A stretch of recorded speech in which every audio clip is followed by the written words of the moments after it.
नमस्कार दोस्तों, स्वागत है आप सभी का हमारे YouTube channel Kundan Saini maths पर। तो चलिए शुरू करते हैं आज की क्लास नंबर 10 क्वेश्चन सीरीज़ की। और आज स्टार्ट करते हैं 16 नंबर क्वेश्चन से शिफ्ट 3 के। चलिए शुरू करते हैं। इसको कैसे लगाया जाएगा, कैसे फाइंड आउट किया जाएगा। अगर आप हमारे चैनल पर पहली बार आए हैं तो चैनल को सब्सक्राइब करना ना भूलें, बेल आइकन को प्रेस ज़रूर करें। तो चलिए शुरू करते हैं। आज का जो पहला क्वेश्चन है वो क्या कह रहा है, देखिए। कह रहा है कि पाइप ए एक टंकी को 10 घंटे में भर सकता है, पाइप बी उसे 12 घंटे में भर सकता है और पाइप सी उसे 15 घंटे में खाली कर सकता है। तो तीनों पाइप एक साथ खोले जाते हैं, लेकिन 4 घंटे बाद पाइप सी को बंद कर दिया जाता है। तो टंकी को भरने में कुल कितना समय लगेगा। ठीक है, कैसे करेंगे। ए, बी और सी। ए कितने घंटे में, 10 घंटे में, बी 12 घंटे में और सी 15 घंटे में खाली कर सकता है। यानी कि ये नेगेटिव होगा। ठीक है, सी नेगेटिव है, खाली करने वाला। सभी का एलसीएम ले लेंगे, कितना आ जाएगा 60। ये है टोटल कैपेसिटी, क्षमता टंकी की। अब एफिशिएंसी निकाल लेते हैं। तो इस 10 छंग 60, 12 पंचे 60, 15 चौका 60 और ये -4 का रहेगा। क्या कह रहा है, तीनों पाइप एक साथ खोले जाते हैं। ठीक है, तीनों पाइपों को एक साथ खोल दिया गया। एक साथ खोलने पे तीनों पाइप का क्या हुआ, एफिशिएंसी 6, 5, 11 में से 4 गया 7। लेकिन 4 घंटे बाद पाइप सी को बंद कर दिया जाता है। मतलब 4 घंटे तक ये 7 की एफिशिएंसी से चलते रहे तो 7 चौक 28, यानी 28 तो काम कर दिए। 28 उसकी कैपेसिटी जितनी थी 60, 28 उसमें से भर दिए। टंकी को भरने में कुल कितना समय लगेगा। अब बचा कितना है 32, वो कौन भरेगा। सी तो अब हट गया। अब बचा कौन सा है, ए और बी। 6, 5, 11 की एफिशिएंसी से भरेंगे।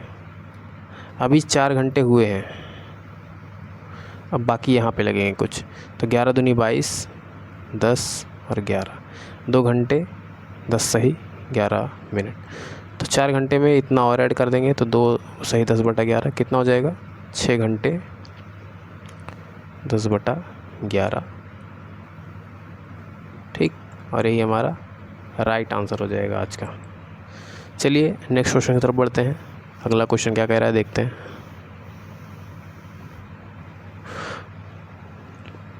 क्वेश्चन क्या कह रहा है आज का दूसरा क्वेश्चन। किसी विद्यार्थी ने परीक्षा में पूर्णांक के 91% प्राप्त किए और 187 अंकों से उत्तीर्ण हुआ, लेकिन जब उसने उसी परीक्षा में पूर्णांक के 36% प्राप्त किए तो वह 60.5 अंकों से अनुत्तीर्ण हो गया। तो परीक्षा के पूर्णांक ज्ञात कीजिए। तो करते हैं, चलिए। क्या करेंगे, हमेशा जितने भी परसेंटेज रहे उसका हमेशा डिफरेंस निकालते हैं। तो 91 में से 36 गया, 90 में से 36 जाता कितना आता है, आएगा 54, तो 55 हो जाएगा। कह रहा है 187 अंकों से उत्तीर्ण हुआ और 60.5 अंकों से अनुत्तीर्ण हुआ। यहाँ पे उत्तीर्ण हो रहा है माने कि ज़्यादा अंक पा रहे हैं, और यहाँ पे अनुत्तीर्ण हो रहा है यानी कम अंक पा रहा है। दोनों का डिफरेंस कैसे निकालेंगे, जैसे मान लीजिए 10 नंबर से फेल हो रहा है और कोई 15 नंबर से पास हो रहा है, तो दोनों में कितना डिफरेंस है अंकों का, यानी 10 ये कम है। अभी इसको 10 ला के 0 होगा, फिर उसके बाद 15 और, यानी ओवरऑल डिफरेंस देखेंगे तो 25 नंबर का आएगा। ठीक, तो सेम ऐसे यहाँ पे भी है, अंकों से उत्तीर्ण हुआ है, यहाँ पे अनुत्तीर्ण हुआ है, तो दोनों का डिफरेंस निकालेंगे कितना आएगा, दोनों को ऐड कर देंगे। तो 18 × 24 247.5 हमको निकालना क्या है, परीक्षा के पूर्णांक यानी 100% निकालना है। तो 11 से काटेंगे, 11 दूनी 22, 2 बचे 11 दूनी 22 और 11 पचे 55, यहाँ 11 पचे 55। ये 5% की वैल्यू आ गई। हमको निकालना है 100%, 20 से मल्टीप्लाई कर देंगे तो 100% की वैल्यू कितनी हो जाएगी, 20 से गुणा कर दीजिए, यानी 5 दूनी 10, 22 दूनी 44, 45, तो 450 नंबर हमारा पूर्णांक हो जाएगा। ठीक, तो हमारा right answer option number C. चलिए अगले क्वेश्चन की तरफ बढ़ते हैं। आज का तीसरा नंबर क्वेश्चन क्या कह रहा है, दो संख्याओं का महत्तम समापवर्तक 7 है, लघुत्तम समापवर्तक 84, एक संख्या 21 है, दूसरी संख्या ज्ञात कीजिए। तो इसका मैंने फार्मूला आपको बताया था कि पहली संख्या गुणे दूसरी संख्या बराबर HCF गुणे LCM। ये फार्मूला होता है, ये आपको याद करना पड़ेगा। तो इसको लगाते हैं, तो 7 × 84 इज इक्वल टू 21 × x हमको नहीं पता है, तो 4 7 चौक 28, तो 28 हमारा राइट आंसर। चलिए अगले क्वेश्चन की तरफ बढ़ते हैं। यदि संख्या 6 2 A 4 से विभाज्य है तो ए का न्यूनतम संभावित मान, न्यूनतम यानी मिनिमम, मैक्सिमम की बात नहीं कर रहा है। देखिए 4 से डिविजिबिलिटी का नियम क्या होता है, 4 से डिविजिबल है या नहीं, इसको कैसे चेक करते हैं। तो लास्ट के जो डिजिट होते हैं 2 डिजिट, जैसे लिखा है 120, जैसे लिखा है 4020, ये 2 0 है, जैसे लिखा है 5032, इसके लास्ट जो 2 डिजिट होंगे ये सभी क्या है, 4 से डिविजिबल है। तो यानी ओवरऑल ये जो नंबर है वो भी 4 से डिविजिबल है। ठीक है, इसको आपको ध्यान रखना है, 4 से डिविजिबिलिटी का ये नियम होता है। चलिए अब लगाते हैं इसको। लिखा है क्वेश्चन 6 2 A 4 से डिविजिबल है, तो सबसे मिनिमम वैल्यू यहाँ क्या रख सकते हैं, 0 ही, 1 नहीं रख सकते, 2 रख सकते हैं, 3 नहीं रख सकते, 4 रख सकते हैं, 5 नहीं रख सकते, 6 रख सकते हैं, 7 नहीं रख सकते, 8 रख सकते हैं। तो मिनिमम इसमें सबसे ज़्यादा मिनिमम 0 ही है, तो 0 इज़ द राइट आंसर। चलिए अगले क्वेश्चन की तरफ बढ़ते हैं। आज का 5वां नंबर क्वेश्चन क्या कह रहा है, कीर्ति 35,000 की पूंजी में एक व्यवसाय शुरू करती है और 3 महीने बाद वैष्णवी उसकी साझेदार के रूप में व्यवसाय साथ जुड़ जाती है। 1 वर्ष बाद लाभ को 7:6 के अनुपात में विभाजित किया जाता है, तो वैष्णवी का योगदान कितना है। निकालते हैं वैष्णवी का योगदान कितना है। देखिए कौन कौन है इसमें, कीर्ति और वैष्णवी। कीर्ति 35,000 लगाती है और 3 महीने बाद वैष्णवी जुड़ती है। इसका 35 के रुपया है 12 महीनों के लिए, क्योंकि इसके बारे में कुछ कहा नहीं, लेकिन वैष्णवी के बारे में कहा है 3 महीने के बाद आती है, तो यानी 9 महीने के लिए आई है। और कितने पैसे के साथ हमको नहीं पता, x मान लेते हैं। 1 वर्ष बाद 7:6 के अनुपात में लाभ होता है, तो 7:6 के अनुपात में लाभ हो, यानी कि इसका रेशियो इज इक्वल टू इसका रेशियो, क्योंकि हमेशा जो प्रॉफिट का रेशियो होता है वो हमेशा इन्वेस्टमेंट इनटू टाइम के रेशियो के बराबर होता है। तो जैसे है, इसको सॉल्व करते हैं, क्या लिखेंगे, 12 × 35K upon 9 × x is equal to 7:6। चलिए सॉल्व करते हैं। 3 3 9, 3 चौक 12, यहाँ 4 आ गया, यहाँ 2 आ जाएगा, 7 5 35, ठीक। तो 5 चौक 20, 20 दूनी 40, यानी x की वैल्यू कितनी आ गई, 40 के, यानी 40,000। तो आंसर आ जाएगा 40,000, ऑप्शन नंबर ए। तो वैष्णवी का योगदान आ गया। ठीक है, चलिए अगले क्वेश्चन की तरफ बढ़ते हैं। किसी आंकड़ों का माध्य 19 है, उनकी माध्यिका 51 है, तो आंकड़ों का बहुलक ज्ञात कीजिए।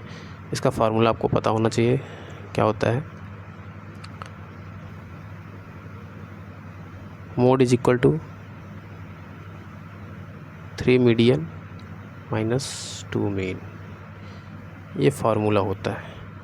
इसको आपको याद करना है, रटना है, समझ लीजिए, बिना रटे आप इसको सॉल्व नहीं कर सकते। हमको निकालना है बहुलक, यानी मोड ही निकालना है। तो रखिए 3 मीडियन, माध्यिका कितना 51 × 3, तो 5 से 15, 5 1 9 5। मीन कितना 19 दूनी 38, 15 में से 8 गया, सॉरी यहाँ 3 है तो यहाँ 3 आएगा, 13 में से 8 गया 5, यहाँ बचेगा 14 में से 3 गया 11, तो 115 हमारा मोड आ गया, और यही राइट आंसर है, ऑप्शन नंबर ए। चलिए अगले क्वेश्चन की तरफ बढ़ते हैं। क्या कह रहा है, ए और बी किसी काम को क्रमशः 12 और 6 दिनों में करते हैं, तो ए और बी, ये 12 दिनों में, ये 6 दिनों में, टोटल वर्क निकाल देते हैं 12, एफिशिएंसी निकाल लेते हैं, इसका 1 इसका 2। कह रहा है उन्होंने एक साथ मिलकर कार्य शुरू किया, 2 दिनों बाद बी को कार्य छोड़ना पड़ा। एक साथ मिलकर कितना काम कर देंगे ये दोनों, 2 दिन में, तो 3 की एफिशिएंसी से 2 दिनों में 6 काम कंप्लीट, यानी 12 टोटल था, 6 काम कंप्लीट हो गया, तो बचा है 6 काम। अब वहाँ से बी हट गया है, अब बचा कौन है, सिर्फ ए। तो ए अब किस एफिशिएंसी से करेगा, 1, यानी 6 काम करना है ए की एफिशिएंसी से, तो 6 दिन लगेंगे। ठीक है, पूछा क्या है, संपूर्ण कार्य कितने दिनों में पूरा हुआ। संपूर्ण कार्य यहाँ 6 और यहाँ 2 दिन पहले भी लगे थे, 6 2 8, 8 डेज, 8 दिनों में पूरा काम कंप्लीट हुआ है। यहाँ पे ऑप्शन दे रहा है 6, जो कि गलत है। Option number D is the right answer. अब जो भी दिया हो, रेलवे ने तो ऑप्शन सी दिया है। मुझे ऐसा लगता है कि जब आंसर की आएगी रिज़ल्ट में जब आंसर की आएगी पुनः से फिर से, तो उसमें इसका नंबर या तो इस क्वेश्चन को इग्नोर कर दिया जाएगा या तो इसका नंबर दे दिया जाएगा। ठीक है, तो इसका आंसर होगा 8 दिन। चलिए, अगर आपको समझ नहीं आया है तो कमेंट ज़रूर कीजिए, मैं आपको पुनः बता दूंगा। चलिए अगले क्वेश्चन की तरफ बढ़ते हैं। किसी बेलनाकार टंकी की धारिता यानी क्षमता 55 440 सेंटीमीटर की, यदि इसके आधार की त्रिज्या 14 सेंटीमीटर है तो टंकी का संपूर्ण पृष्ठीय क्षेत्रफल ज्ञात कीजिए। धारिता यानी उसका क्या दिया हुआ है, वॉल्यूम। बेलन का आयतन क्या होता है, पाई आर स्क्वायर एच, यही वैल्यू दी है 55 440 सेंटीमीटर क्यूब। ठीक है, पाई की वैल्यू रखना है 22/7, आर की वैल्यू दी है 14 × 14, एच हाइट हमको पता नहीं है, पहले हाइट निकाल लेते हैं। 11 दूनी 22, 11 पचे 55, यहाँ 4 है, 11 चौक 44। ठीक, 7 दूनी 14, 7 7 49, 7 दूनी 14, 7 दूनी 14, 2 दूनी 4 दूनी 8, 9 72, यानी 90 आ गया। हाइट कितना आ गया, 90 सेंटीमीटर। हमको निकालना है संपूर्ण पृष्ठीय क्षेत्रफल कितना होगा।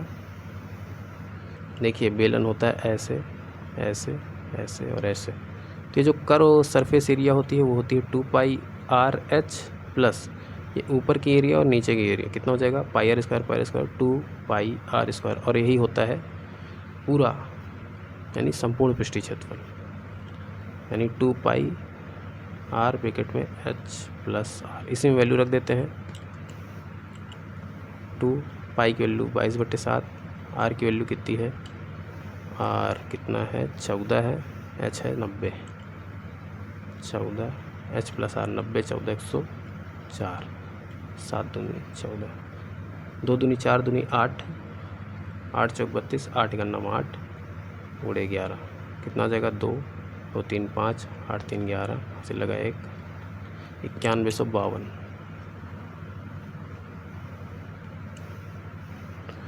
9152 इज़ द राइट आंसर। यहाँ पे आपको कैलकुलेशन करना है। कैसे करना है देखिए, मैंने कैसे कैलकुलेट किया है। देखिए इसको कैलकुलेट मैंने कैसे किया, मैंने क्या किया, 2 × 22 × 14 को 2 कर दिया और 104 था ही, तो मैंने क्या किया, इसको 2 तो 2 रहने दिया, इसको 2 × 11 लिख दिया। ठीक है, दिमाग में ही कैलकुलेशन करना है इसको। 104 क्या हो गया, 2 दूनी 4 दूनी 8, अब 8 को 104 से मल्टीप्लाई कर दिया तो कितना हो जाएगा, 832। अब 832 को 11 से मल्टीप्लाई करना आसान है।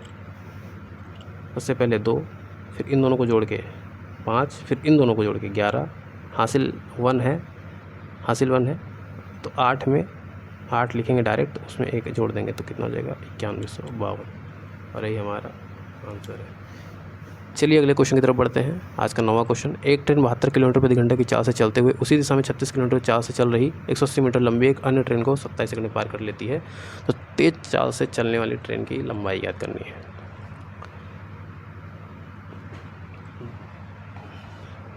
दोनों ट्रेनों की दिशा क्या है, सेम है, यानी एक ट्रेन इधर जा रही है तो दूसरी भी ट्रेन इधर ही जा रही है, तो इनकी स्पीड क्या होगी,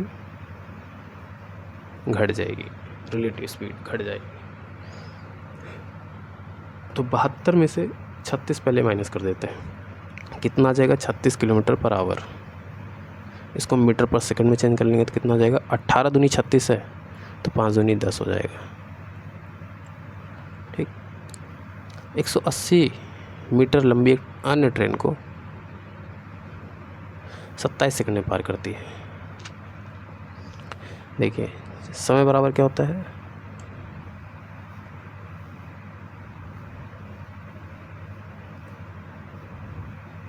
समय बराबर क्या होता है, दूरी बटे चाल। समय कितना लग रहा है 27 सेकंड, दूरी कितना है 180 भी है और प्लस दूसरी गाड़ी खुद की भी है, हमको नहीं पता है। दूरी बटे चाल, चाल कितनी आई है दोनों की रिलेटिव 10 सेकंड, तो 270 में से 180 चला जाएगा तो 90 मीटर, और यही लेंथ आ गई दूसरे गाड़ी की।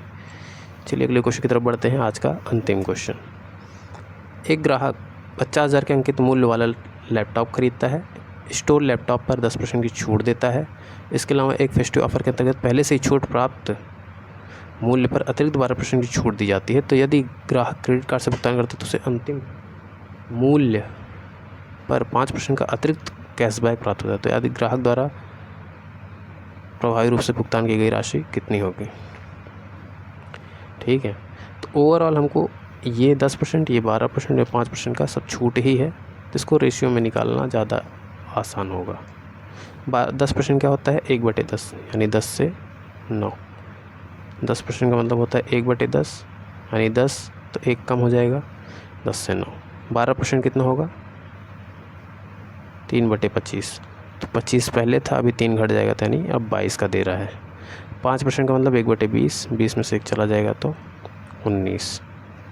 ओवरऑल यही है जो है, कुछ कट रहा है तो कट कर दीजिए, जैसे 10 से ये कट रहा है, 11 से ये कट रहा है, बाकी और कुछ नहीं। तो ये हो जाएगा 250, 250 नहीं 2500। ये कितना हो जाएगा 19 नहीं है 171 में 11 का गुणा मल्टीप्लाई करेंगे तो 1 7 1 8 7 1 8 1 1881। क्या कह रहा है 50,000 का अंकित मूल्य। तो ये हो गया हमारा मार्क प्राइस और ये हो गया हमारा सेलिंग प्राइस। 2500 रेशियो की वैल्यू कितना दिया हुआ है, इसकी वैल्यू दी हुई है 50,000।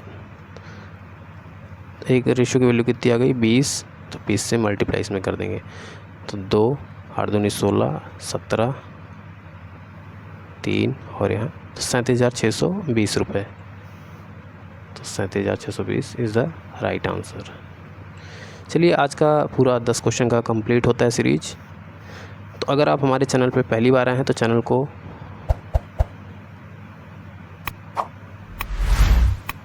सब्सक्राइब करना ना भूलें, बेल आइकन को प्रेस ज़रूर कीजिए और लाइक कीजिए, शेयर कीजिए, और जो समझ में ना आए उस पर कमेंट कीजिए, मैं उसका रिप्लाई ज़रूर करूँगा। मिलते हैं आपसे कल नए वीडियो के साथ, तब तक के लिए जय हिंद।